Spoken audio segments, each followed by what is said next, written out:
Thank you, ladies and gentlemen.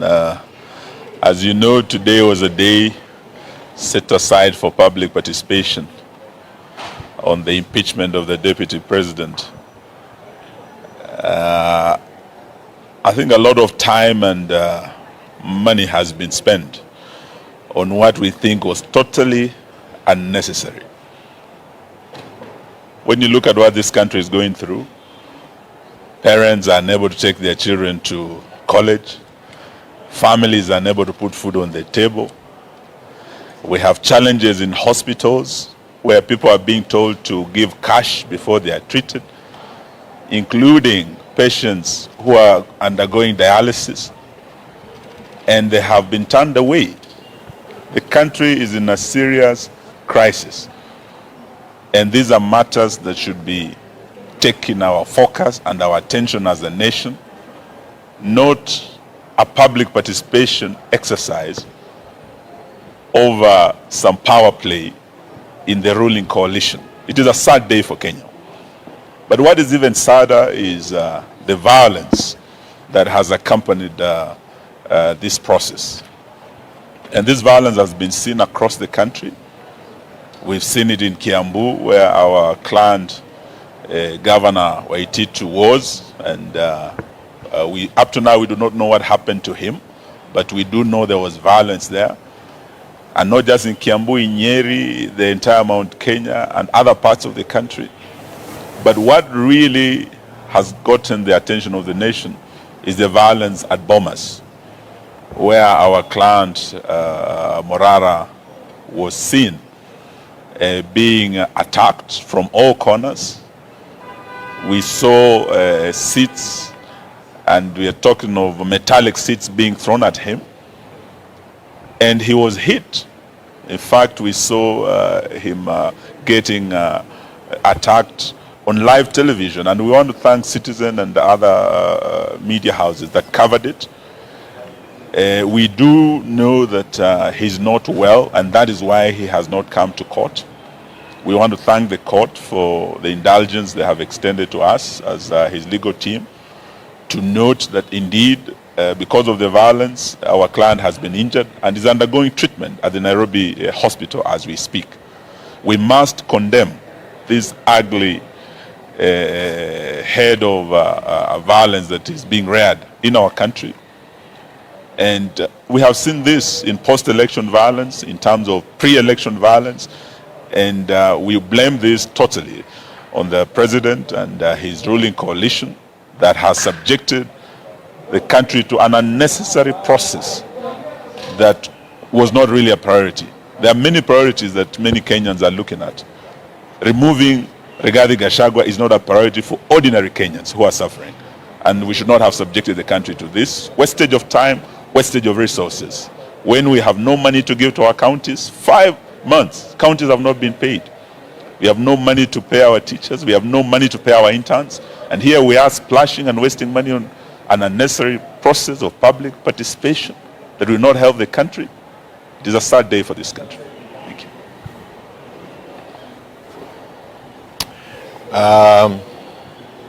William Ruto has no capacity to stand before Kenyans and address the Kenyans on the issues that are of concern to them. Just like my colleague has mentioned, we have a collapsing education system, we have a collapsing health system, we have scandals all over. Perhaps they may have used the day to hand over our airport to Adani.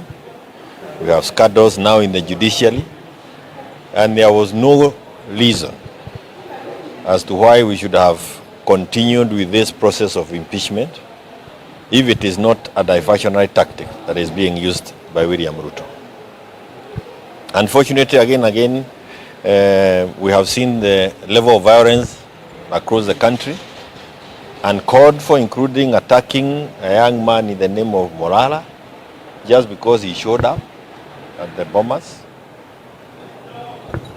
And what we are now witnessing is really a clawback of all the gains that we had during our 2010 constitutional movement.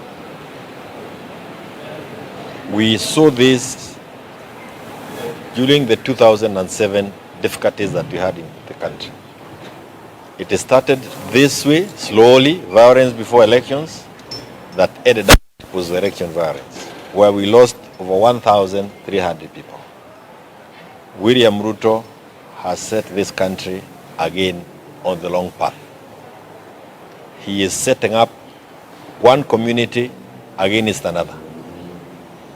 And if you ask me, he is really keen on lynching the Mount Kenya community. The 41 against 1 is back on the table.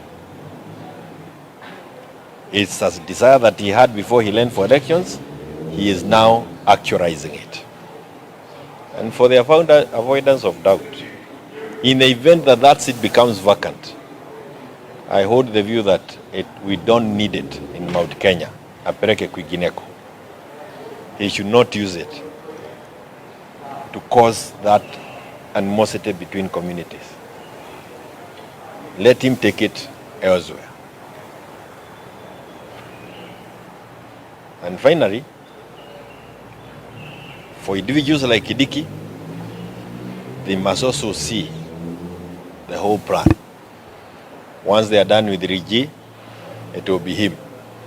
And even those who come from other regions, once he's done with them, for purposes of personal preservation, come 2027, he'll occasion this to any other person who looks like he can start on his way.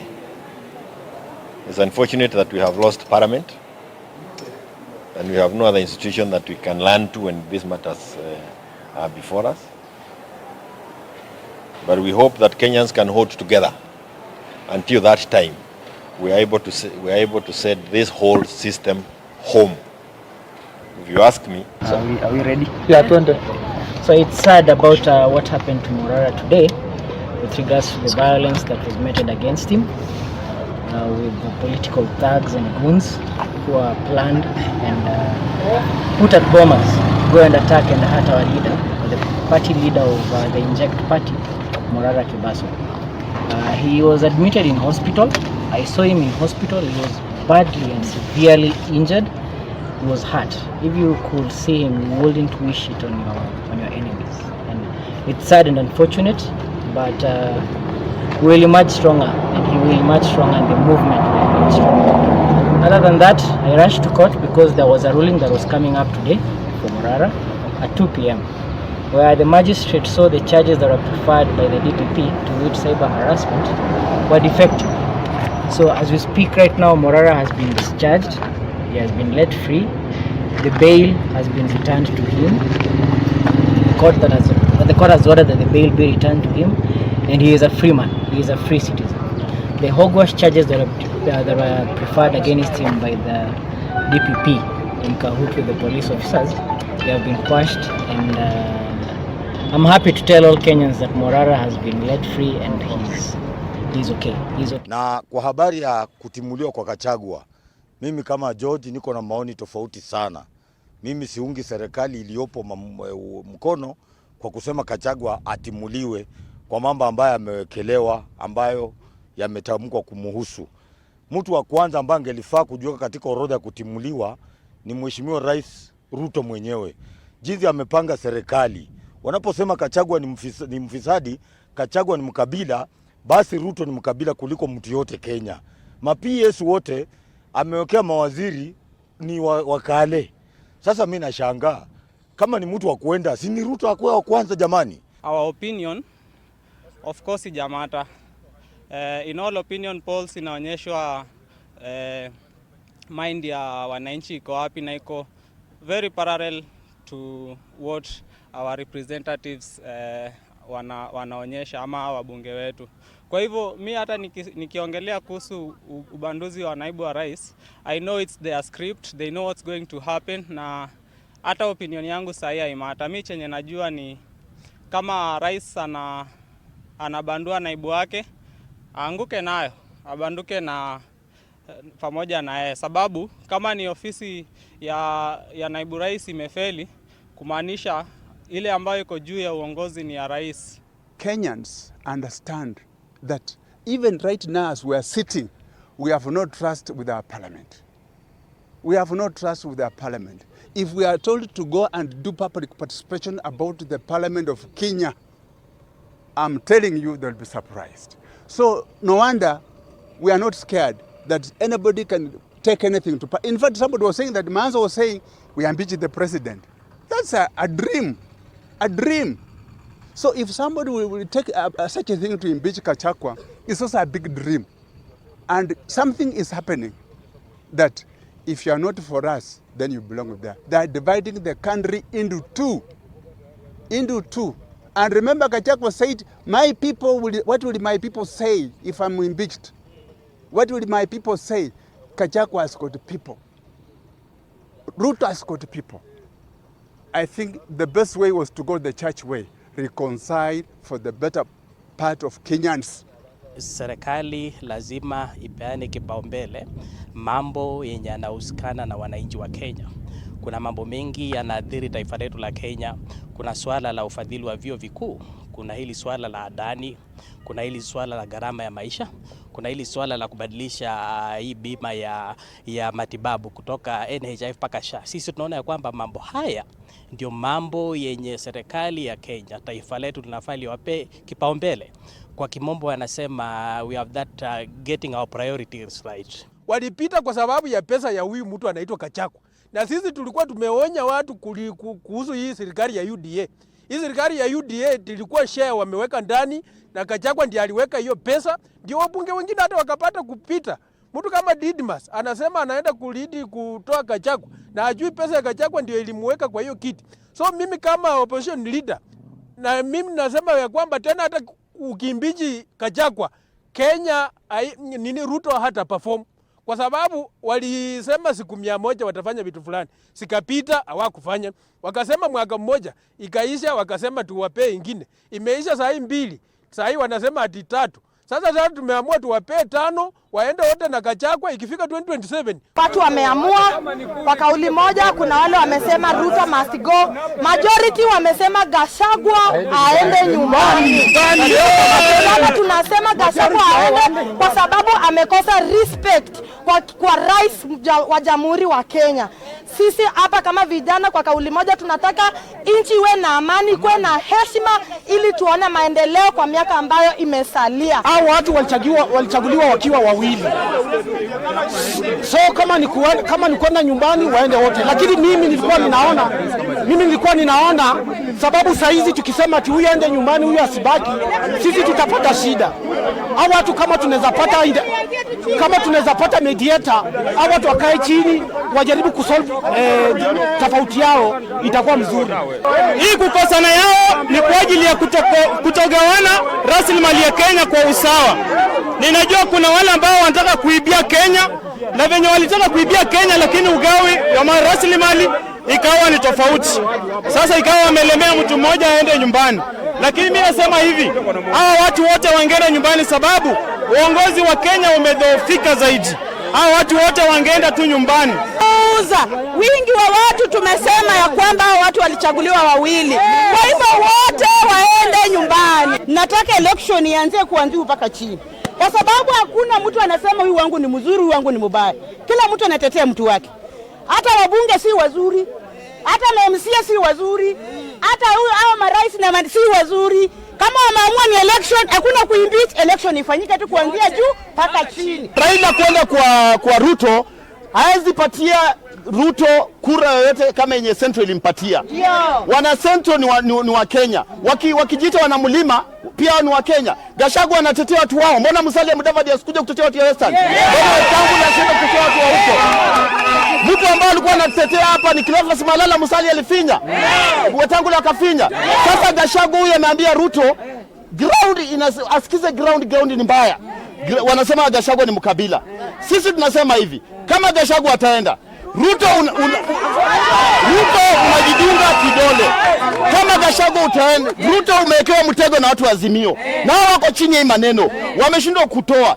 Wanataka Gachagua akienda ndio utapata njia ya kufanya nini ya kukumalizia.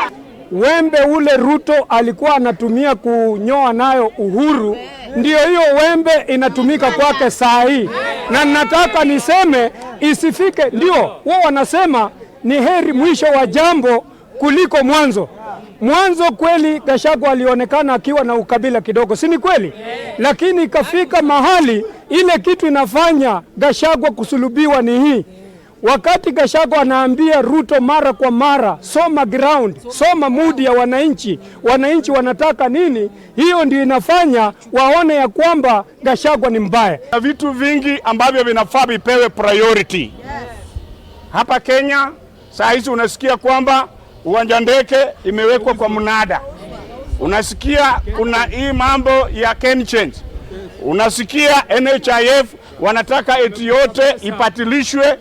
Sasa vitu kama hizi wasichukue kufanya wananchi wapotelee kwa mambo ya Gachagua na hawajaweka kulenga kiini chenyewe.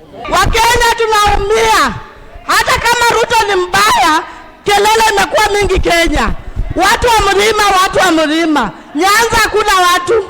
Waluya hatuna watu. Sasa kutusaidia.